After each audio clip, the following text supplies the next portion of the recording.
Good afternoon, YouTubers. This is the ShallowCross Sports Network with the AA bringing you another show. This is going to be a segmental show, consolidated with all the 5 schools I cover on this channel. And we're going to preview the games coming up for August the 30th, which is Saturday. With that said, let's get right into it.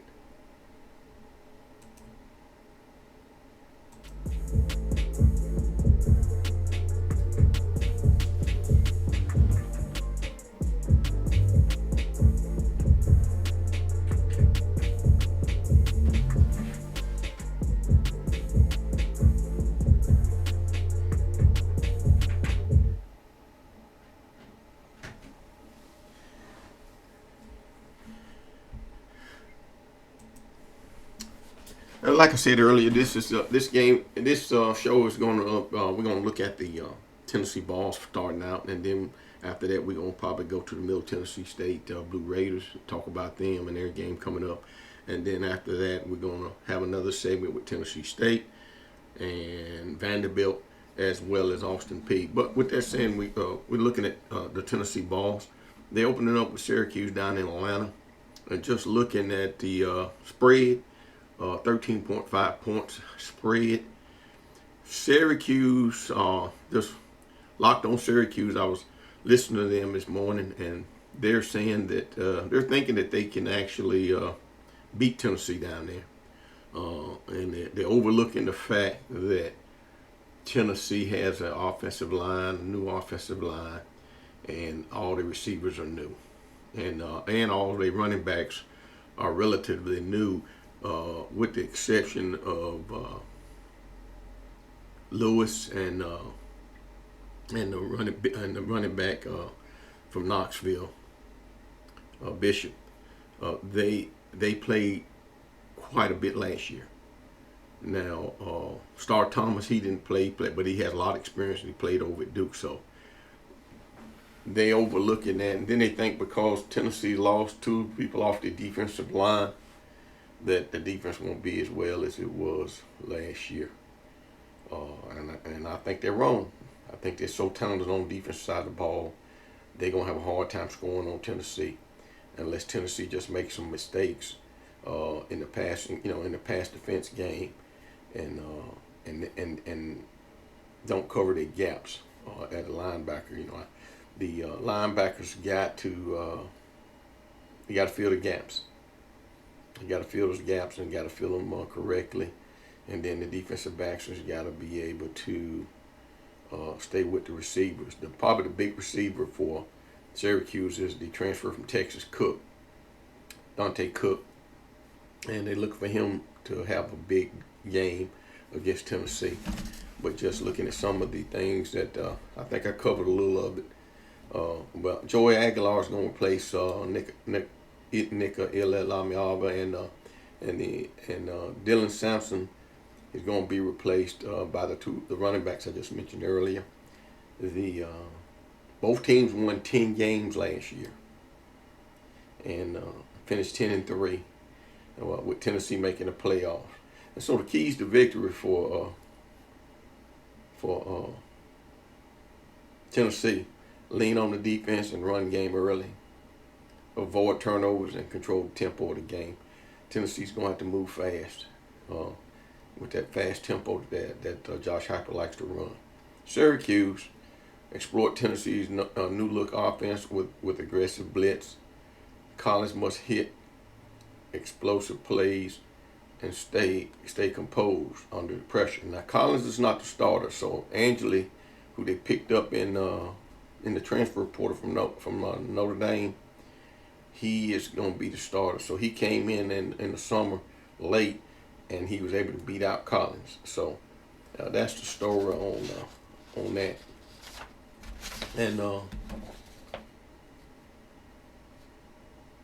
And anyway, that's the story on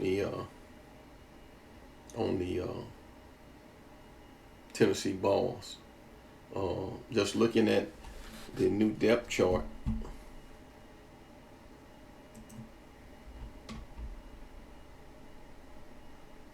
For Tennessee. you know. But the new depth chart, they've updated it, and it looks like it made some changes. It looks like the center still has Satterwhite at the center. I don't think that's a true reflection of what's going on with Tennessee. I think they're going to have a depth chart probably Friday that will be a little bit different than what our lads are showing here. And then on the defensive side of the ball, Hobbs is hurt, so he won't be there. So it's only going to be Snell or Wallace or one of the freshmen, either Utley or Campbell, in there. I think Utley may be banged up a little bit too. So, you know, and then Nathan Robson's going to play quite a bit. Weathersby and Bailey, Dominic Bailey. Dominic Bailey can slide right in there at that tackle position where Hobbs is and play that tackle position, or they can move Bryson Easton over there, and then Tyree West could slide in there too. So we just have to see what happens. And of course, in the kicking game, Tennessee's got everybody back from last year, with the exception of Gilbert. I think was there last year, but I don't think he was the main place kicker. But I think Tennessee will be ready for him in this game, and it's going to be a big Tennessee crowd down there. And of course,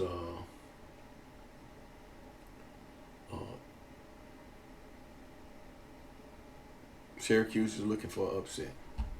With that said, we're going to go to the next segment and take a 5-minute break or less, and then we'll be back with you.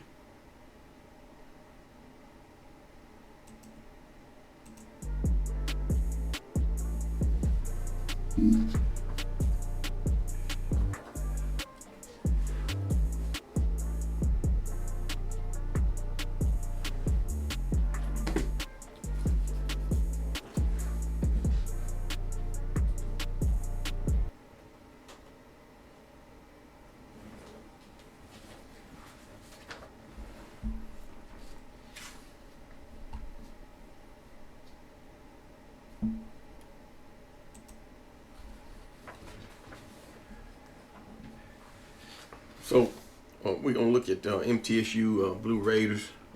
The Blue Raiders open up with the Austin Peay Governors. And we kind of killed two birds with one stone here with Austin Peay and Middle Tennessee. The Middle Tennessee has a whole bunch of transfers in. And, of course, Derek Mason feels like this team is going to be an improvement from what it was last year. And he's looking very aggressively at trying to improve the winning percentage from last year based on what they have this year. And he also looks at having an aggressive defense also this year. And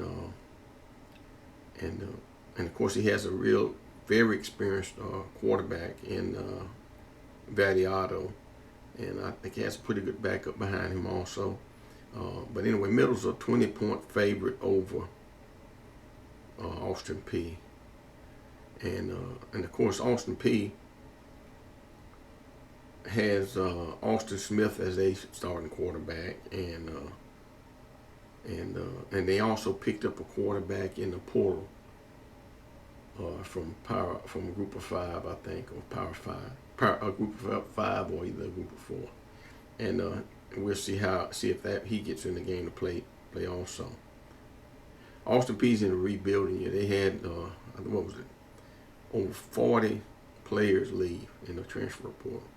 And so Coach Ferris has had to go out there and find a bunch of players in the portal and bring them in order to fill a team this year. And we just have to see what they do, see how they mesh and see how they gel. You know, when you have to rebuild a football team from scratch, it takes about 5 or 6 games before you can get guys to play in a cohesive group. And so it's going to be a challenge for Ferris to get Austin Peay ready to play, especially against Middle Tennessee. And Middle Tennessee basically has the same problem. I think Mason has that year on him, and I think Ferris has a year on him also. But Mason was able to go out and get a bunch of players to come in. And we see it's 2 teams that basically in rebuilding mode, and we just have to see which one comes on top. And really, with the transfer portal, that gap between FBS and FCS is real close now, especially with the FBS level group of 5 pulling players along with the group of 4, or the Power 4 schools pulling players from the FCS level in the transfer portal. The key to victory for Middle Tennessee is Vidiato, the experience that he has, and Middle has to establish the run against Austin Peay, and pressure on Austin Peay's inexperienced defense, put pressure on him by running the ball. Whereas Austin Peay and a quarterback, they have to protect Austin Smith, the quarterback, and force turnovers against Middle Tennessee on the defensive side of the ball. They need a near perfect game to stay competitive in this game, and that's the case with my pick. I picked. Let me go back up here to Tennessee. Tennessee's a 13.5 favorite over Syracuse, and I didn't give you my pick. My pick's probably going to be 31 to 20, Tennessee. And then for Middle Tennessee against Austin Peay, I'm going to go with about, I'm going to say 35 to 21, Middle Tennessee State. And with that said, let's take a break here, and we'll go to the next segment.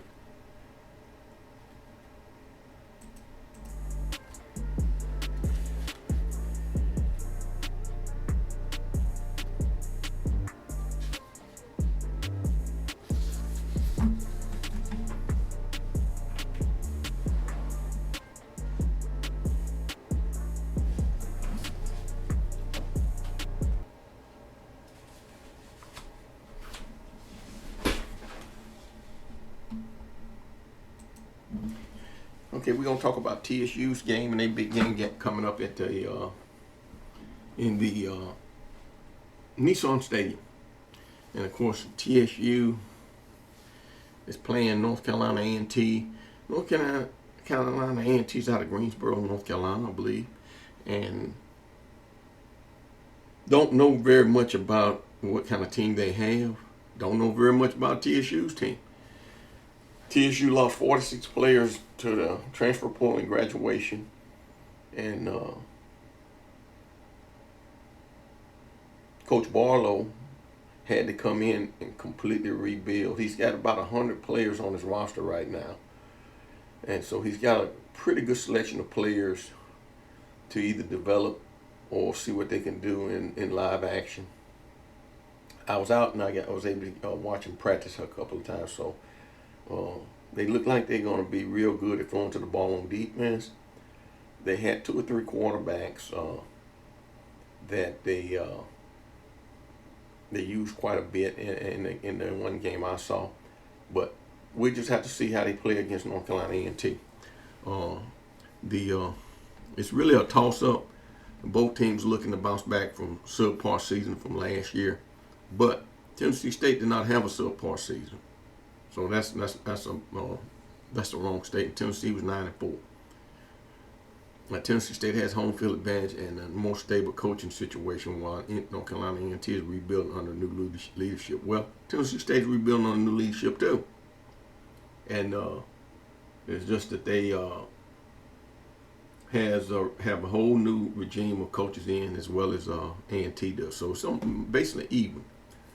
The keys to the victory for Tennessee State is depending on what quarterback comes out there to play. We don't know. But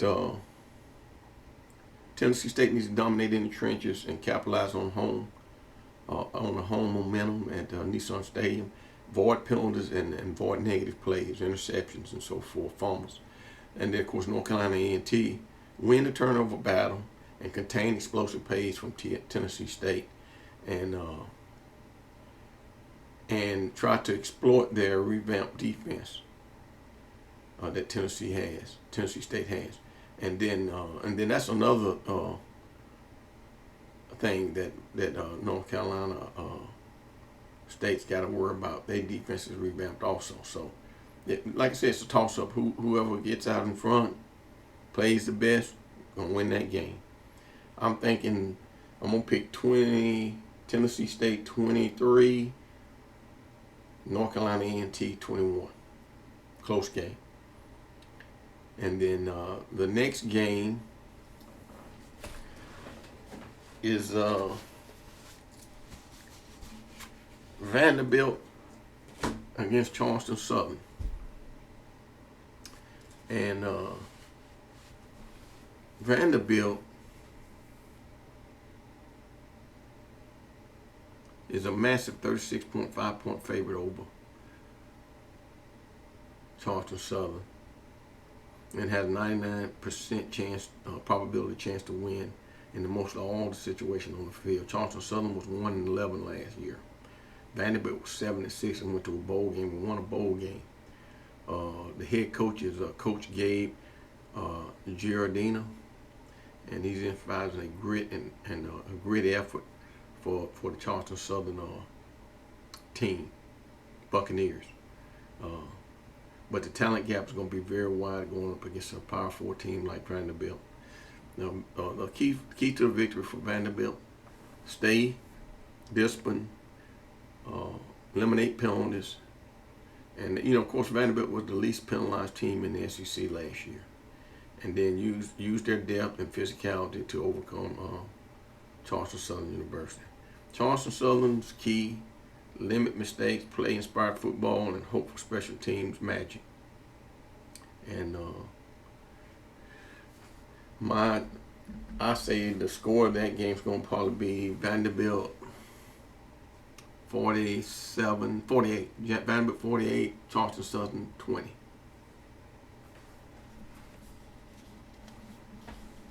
And in the next segment, we're going to cover Memphis Tiger football.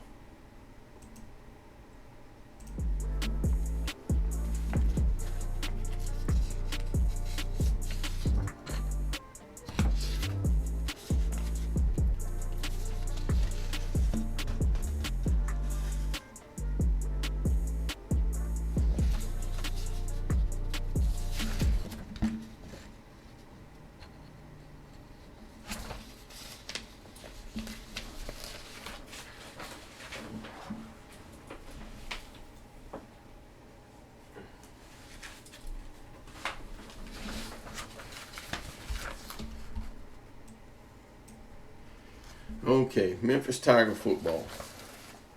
So, Memphis is playing Chattanooga, and they expected to beat Chattanooga comfortably.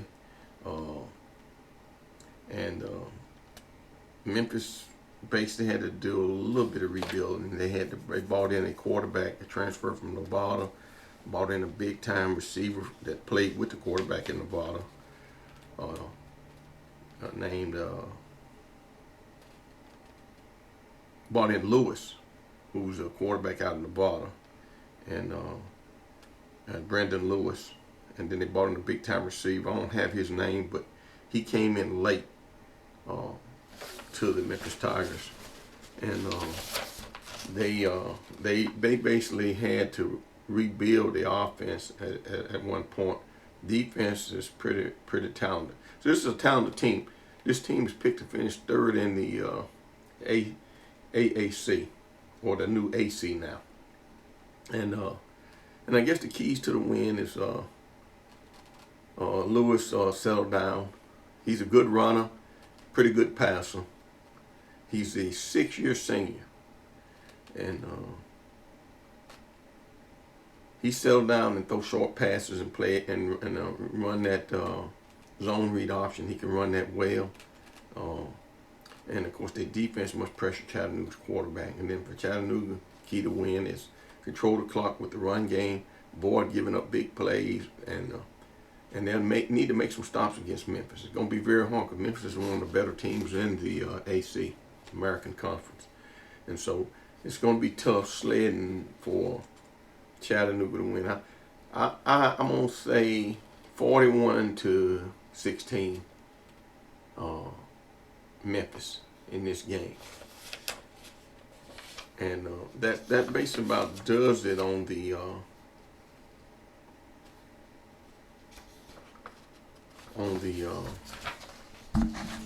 previews for the games coming up on Saturday.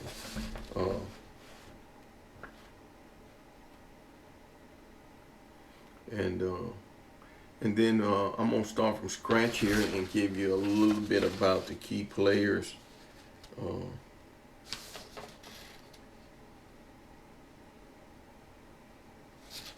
Check that. I'm gonna hold back to another day before the game start, and give you some more information on that down the road. But anyway, this is just a quick preview of what's going on, what's gonna happen on Saturday. I'll try to come on with another show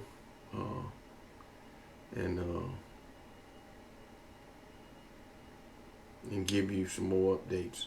I'll have some big news on Tennessee and coming up on some recruits that they're looking into, and I'll do that in the Tennessee show. But anyway, this is one of my consolidated shows. So with that said, that's going to end this show. This is the AA ShallowCross Sport Network. Remember to like and subscribe, and we'll see you on the next show.